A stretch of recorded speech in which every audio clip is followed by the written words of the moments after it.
Cherry coal mine disaster is written in the pages of history as one of the worst in our industrious nation. Tragedy striking in the heart of Illinois on November 13, 1909. 259 young miners cut down in the prime of their life. There, in Cherry, deep below the surface, miners suffered deaths unimaginable to the human mind.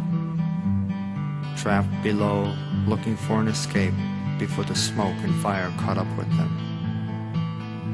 All of this torment because of a mine car loaded with hay, carelessly pushed to rest under a dripping kerosene torch. There, 315 feet below the surface, a single spark ignited the saturated hay destined for the mule stables, and the deadly blaze was underway. During the course of that tragic and suspenseful week, many dramatic images of terror, sorrow, bravery, heroism, and struggles of survival unfolded. Split-second decisions with coal miners' lives in jeopardy had to be made. 12 fearless heroes had sacrificed their lives to save miners from the fiery hell below. They achieved 6 successful trips, bringing up survivors. But on the 7th, the angry tentacles of the greedy fire scorched the life from the courageous men, and death tallied up 12 more lives. However, amid the horror and darkness of the tragedy, a moment of remarkable light shone through, a moment of immense joy and jubilation. After 8 days passed, and all remaining miners down below were assumed dead, there, out of the toxic smoke-filled galleries, rose 21 living men, barely alive, weakened from hunger and thirst. Trapped in overwhelming darkness below, they entombed themselves to create one last thread of hope. Now, in the history of disasters, never has there been such a roller coaster of human emotions, ranging from insane sorrow to insane happiness. The fortunate miners who endured the 8 days trapped below is perhaps one of the greatest struggles for survival ever to be told. With tears of joy, those 8-day men were once again able to embrace their loved ones. But on the other spectrum of emotions was the unbearable agony and grief such as experienced by one of the many mothers trying to identify her lost son. She stepped into an area under a large white canvas tent set up as a temporary morgue. Earlier, she had identified her husband's body and could barely stand, being under the weight of so much misery. It was a chilly November night, and kerosene lanterns were used to illuminate the inside of the tent.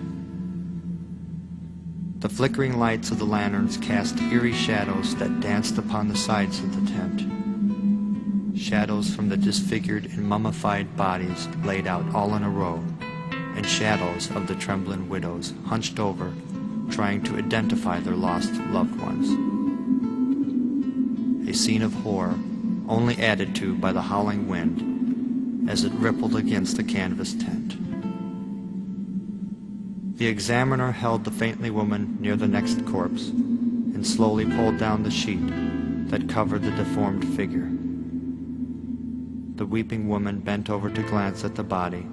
Then she screamed and shrieked in terror, knowing this was the remains of her precious young son, gone forever.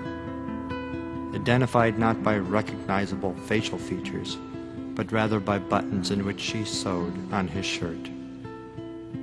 The God-fearing widow wept bitterly and cried out, "Why, O Lord, why?"